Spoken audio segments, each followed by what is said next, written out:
people look back upon you and what you accomplished, what do you want them to say?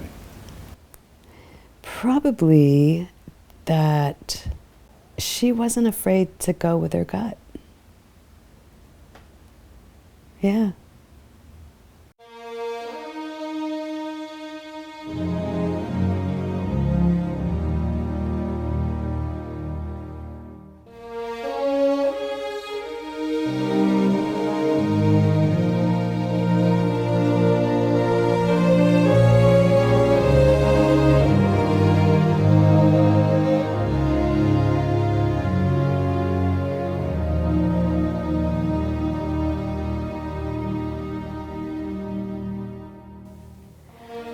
I remember writing a song when I was 10 called To Live for Today and to Dream for Tomorrow.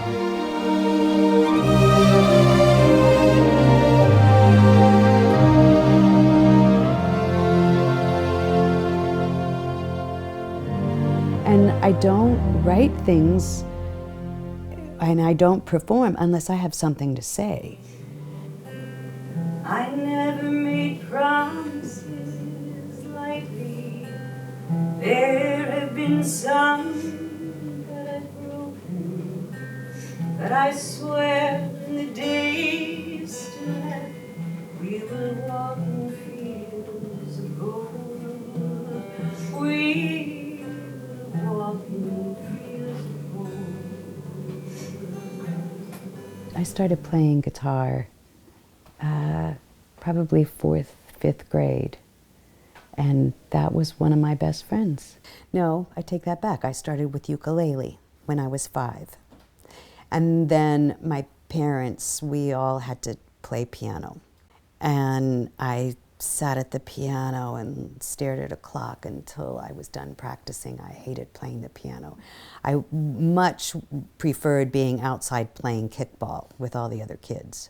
And then I started playing the guitar.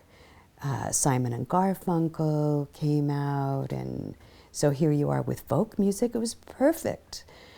The reason probably that I stayed with music was because I kept breaking legs every spring doing some skateboard, gymnastics.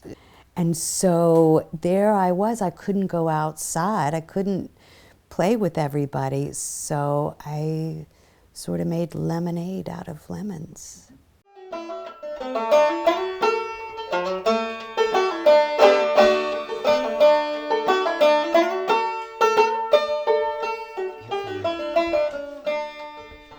And so there was, you know, the banjo, prettiest banjo I ever saw was in a music store, and it was a Baldwin Ode banjo, just beautiful. I ended up not getting that because I couldn't afford it, and I bought a little aria banjo and took lessons in old-time banjo playing. And then years later, there was a classified ad for a Gibson Mastertone that was $650, which at that time was a lot. And I bought it, and I still have that banjo. And I wanted to sing. I couldn't be in choir in the 2nd grade because my voice was so horrible. Seriously, in the 2nd grade, everyone, you know, got up with the 2nd grade teacher, and she played the piano and just sort of auditioned us. My voice was so bad that she wouldn't let me in the choir. And I came home and I thought, I am going to get better at this. I'm going to figure out how to do this.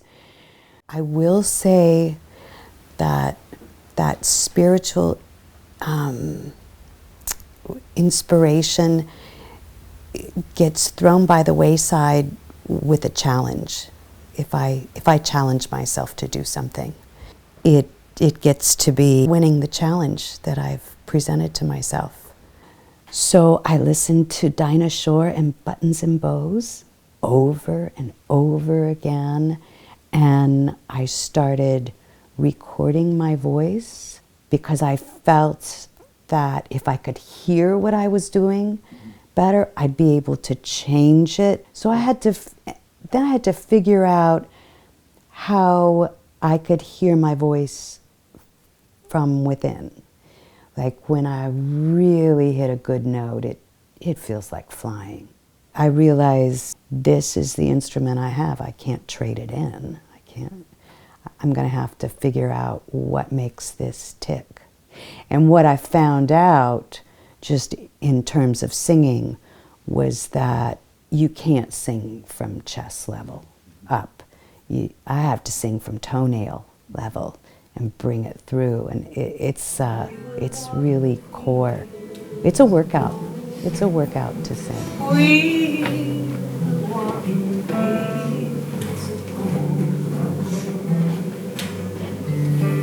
Many years have passed since those summer days among the fields of barley. See the children run as the sun goes down, and new life. My mom hummed, and my dad sang very loudly in church to where we all would get embarrassed sitting in the pew. And he said, okay, if you don't want to hear me sing, then you have to sing louder than me. So we proceeded to do that. And it was quite the force. So years later, I got better and better because I decided I wanted to do that. And I worked at it. And then I had recorded this song with this other guy. His name was Tom Worley. And it was a fluke. I'd been singing with him for a while when I was 16, and he had written this song called Colorado. He wrote this song. He said, I want you to record this with me. It was the studios at American University in D.C. In the hallway, I learned the song. You know, right before we're supposed to go in and record it. Recorded it, and it took off. It was this song that was being played a lot. I would hear it on my radio as I drove to school, which was very weird. And then in D.C., we were featured on the cover of some Washington paper. And my mom sent it to my second grade teacher and said, thank you. That was good that you didn't let her in. And this came up the other day. I walked in to a group of men playing. I was invited to this group and by a couple of them, but I didn't know most of them. And I walked in, and I didn't know it was all men, and it was a circle of all men. And I got the look. And women know what I'm talking about, and it's one of those, oh, does she have to be on my team? Does she really? So I'm walking in, you know, with a banjo and a guitar, and I'm banging every seat as I come in, and I'm really out of sorts. And it was like, oh my gosh, I got the look. I haven't had the look in 20, 30 years. And the look always made me say nasty things in my head. But what it did was I realized the look made me a better musician. So it was like, thank you. Thank you for giving me the look. Yeah, game on. I'm here to play. I'm gonna get really good. I remember as a teenager getting the look. I was like, okay, yeah, we'll see if I can play. Where did you go from high school?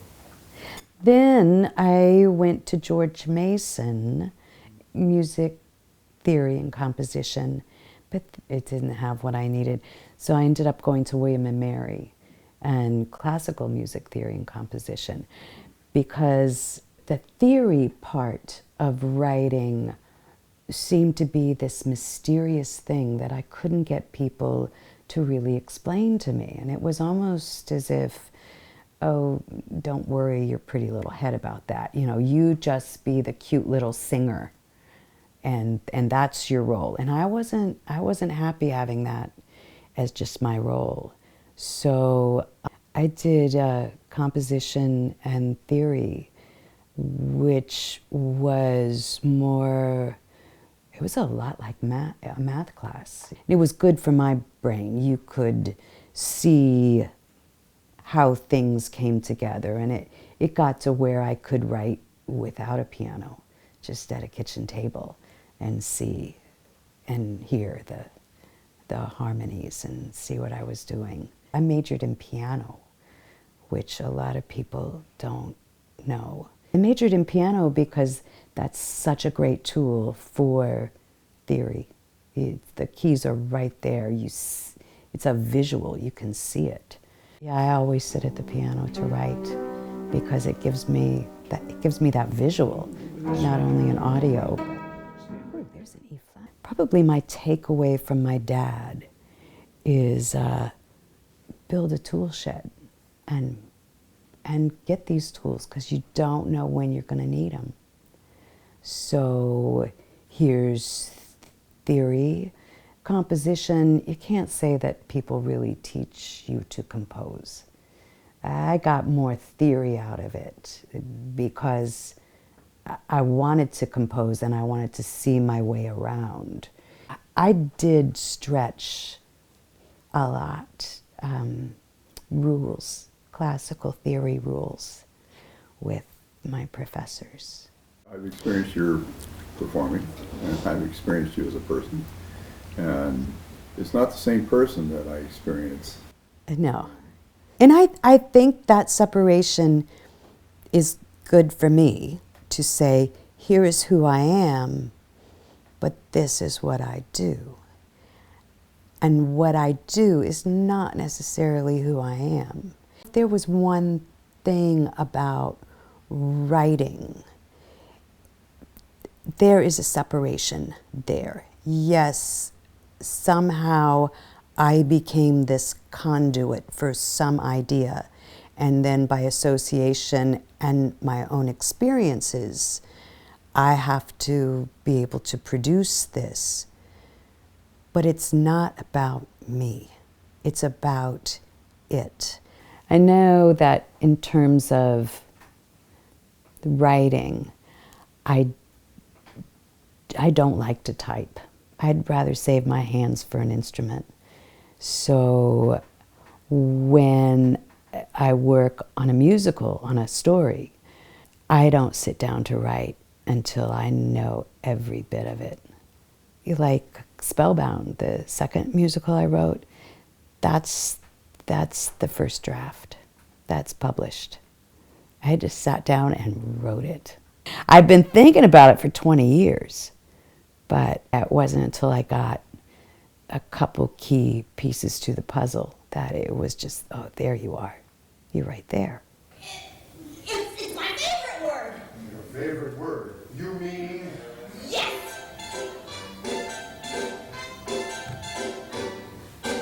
Onomatopoeia. That's my favorite word. It's onomatopoeia. It sounds like what you heard. Onomatopoeia. It scares me just to see with letters all together. Woo, mamma mia. Onomatopoeia sounds absurd, but that's my favorite word. Well, what was interesting was writing for a play, for a show. I wrote for that character, whatever character it was singing. The song had to come from them. So that was a different way of writing for me, to say, what would the father say in this song? What comes first, the song or the lyric? You know, a lot of times it's just both at the same time. And I'll give you an example of that. There's a song having to do with June's son and Boeing Plant Number 2, which I had heard about from several people, about how the plant had been camouflaged so that from the air you couldn't spot it. And I thought, okay, how am I going to prove this one? I knew it wouldn't have been reported on in the paper. And I thought, well, I bet Boeing had some kind of employee newsletter. So I called up, just cold called Boeing, and told them what I was interested in was an old newsletter that might have something about the camouflaging of Boeing Plant Number 2. And I got through to this old secretary. And I told her what I was doing. And I said, if you could just find something written about this. And I read it over and over again. There were 53 houses, 24 garages. And then it goes on and on. And I was cleaning out the fireplace one morning. And as I was scooping up coal and, you know, to clean out the fireplace, this song, there were 53 houses, 24 garages, roads and cars To put in the garages. Don't look at me like I've seen any mirages. I'm talking about Boeing Plant Number 2. And this is cleaning out the fireplace. So I stopped cleaning out the fireplace and I wrote it down at the piano. And I had it was like it just was there. I think that a lot of what I do has to do with association of things that are quite normal things. If I take the alphabet operetta, what association do I draw from the letter Q? Without you, I wouldn't be quiet. Without you, I wouldn't be quaint. Without you, I wouldn't be equipped to quote or quilt the Queen's royal coat. Q was meant for you, and you was meant for Q. So I think I'm pretty good at association, and I just let it fly in my head. You have to allow yourself the freedom to let it fly and just see where those things take you. You know, so what if it doesn't work out? It's just in your head. And I don't write things and I don't perform unless I have something to say. So it's not as if it is something that is, look at me, I need the attention. In fact, it grew to be pretty tough for me to perform because I realized this is going to sound really crazy because it's so simple, but it means a lot. As a performer, the whole idea is that you gain fame. And once you gain that, you lose your anonymity. And when I figured that out, I realized that I'm a pretty private person. I don't like people knowing what I do. That whole anonymity thing, there's something to that, I think.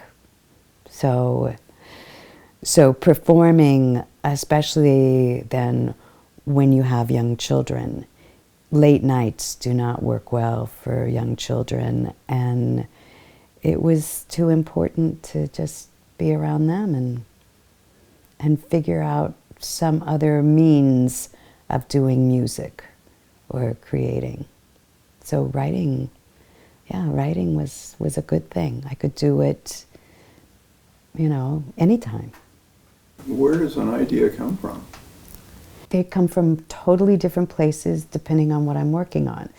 Like the alphabet operetta was, I need to do a children's recording that does not insult the children, but it's done to the best of my ability, you know, so that they get to hear something that is really quality, hopefully.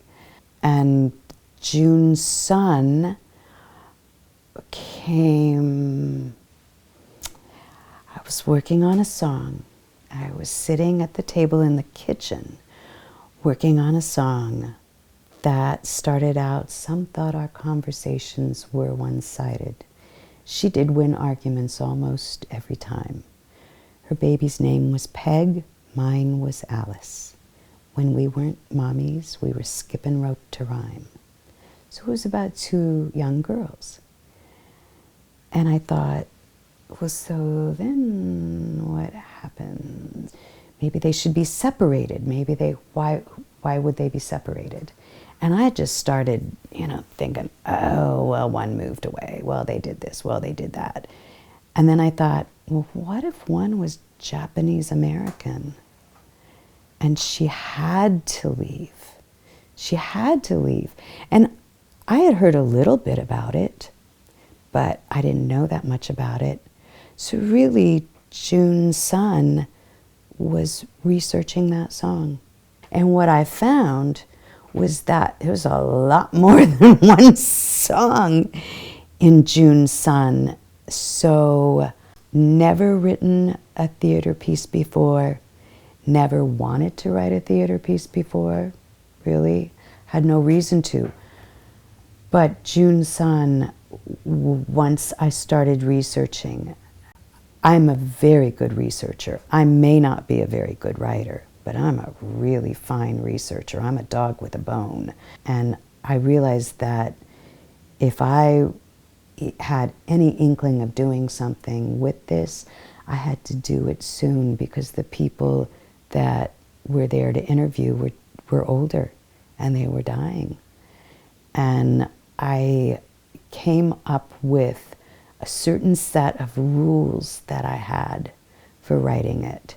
And the first one was no righteous at all, no righteous. I had to write it as if I was there in that time, in that place. The second rule was I had to be able to prove the stories that I was hearing from these old-timers. Somehow I had to prove them or I couldn't use them. And the third one was just about time. It was from fall until June of the following year. So I had that time element, and I didn't want to go out of that. So I continued to research it. I had a lot of pieces of the puzzle in a box from all this research. And I was getting to where I was coming to terms with understanding. Dan will tell you this is exactly what happened. I was, one morning, Sunday morning, I was taking a shower, and the story fell on me in the shower. It just fell on me like water. And I got out of the shower, and I told Dan the story, and he started crying. And I thought, shoot, this isn't just a song, this is something else. And it was the June Sun story. It was the whole thing. It was even going back and forth. I could see things in my head. I saw the story in my head after it hit me in the shower. To the world its newest star, my beautiful China doll. Forget the storm, come home near. Oh, I love her city, those stars. Maybe I'll pretend for a moment that you're mine. Would that be alright, China doll? I think I told Dan so that I couldn't forget it. I didn't have time to write it down. You've got to hear this story. So then I realized that there was something going on here, and I needed to figure out how to do this. And one of the best things about being competitive and aggressive is just because you've never done something doesn't mean you're not good at it. And I was the first person to say, hey, I've never done this. I've never done this, but you've got to give this piece a chance. The whole thing about sharing with people, when you get to that point, and there's where your head's at, and you say, this is worthy of sharing. But then, when you need other people to help you mount whatever this is, or produce whatever this is, sometimes you do not talk them into doing it. And I had that with the alphabet operetta, where I was done. I had recorded the alphabet operetta, and I went to different companies to say, why don't you produce this? Why don't you publish it? Because I didn't know how to do this. I mean, I could be in the studio, but the idea of distribution and manufacturing and all that, it was, I don't want to deal with that. So I went to these different companies, and each of them turned me down.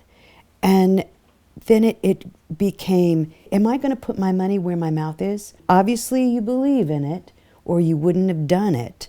And so I did. I put my money where my mouth was, and I had to learn how to manufacture things the best way and distribute them and get reviews. And I just immersed myself on behalf of this piece as if I was the manager of this piece, not of me.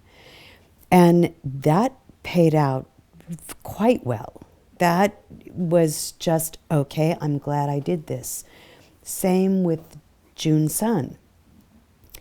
No question, did not know what I was doing. I would be the first person to say it. And when I got done writing it, there was a theater group here that had the potential of doing this. And I went one night to go and talk with them. And in my head, I thought, I'm going to get there and they're just going to think this is the best thing since sliced bread. And I got there, and this one older man who seemed to be the great kahuna of the group, he couldn't get over the idea that I didn't know what I was doing, nor should I know what I was doing, because I wasn't schooled in theater. And I couldn't get over the idea that he was so interested in me and not in the show. And I'm just, okay, it is not my job to sell this person. I mean, if the show doesn't sell this person and he's not sold on the show, I don't want him anywhere near the show. So I drove home, I grabbed a bottle of wine, and I sat out under the pear tree in my front yard, and I cried. And I cried for a good 2 minutes, and then I got mad. And I thought, I have to do this again. Is it worth doing? Does it say something? You know, okay, fine, I can't talk these people into it, so you're either with me or get out of my way. And that thing right there of growing a pair is what puts things on the stage for me, or what puts things in a recording studio. After you decide that this is good enough and you're sharing it, there's a whole lot that you also have to really decide about yourself, of whether you're willing to live with this, willing to take the chance, and you believe in it strong enough that this is what I'm going with. I'm living with this until I see it through. I'm struck with a number of times during your life where you have challenged yourself. I was also intrigued with your project when you were in college to take an instrument and write something that had chord discord in it, and you chose the banjo. How did that happen? I've played banjo since I was 14, and a lot of people don't know that. A lot of people know me for different things, but I have played the banjo for a long time. And this was an instance of the theme of what we were writing was discord and then resolution. And I just happened to say, so what instrument? And he said, it doesn't matter, you pick any instrument. I thought, okay, game on. So that's why I chose the banjo. And people look back upon you and what you accomplished. What do you want them to say? Probably that she wasn't afraid to go with her gut. Yeah.